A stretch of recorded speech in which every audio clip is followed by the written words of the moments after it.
Of കേരളയിലേക്ക് father നമ്മളിന്ന് പറങ്കങ്കായ പറിക്കാൻ പോവാണ് ഗൈസ്. നമുക്ക് പറിക്കാം. നിങ്ങളുടെ നാട്ടിൽ ഈ പറങ്കങ്കായ്ക്ക് എന്നാണ് പറയുന്നതെന്ന് കമന്റ് ചെയ്യും.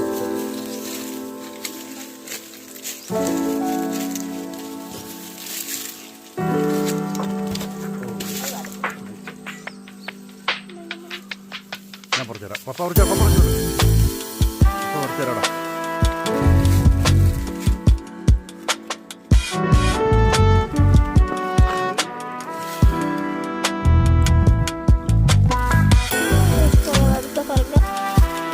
കിട്ടിയിട്ടുണ്ട്.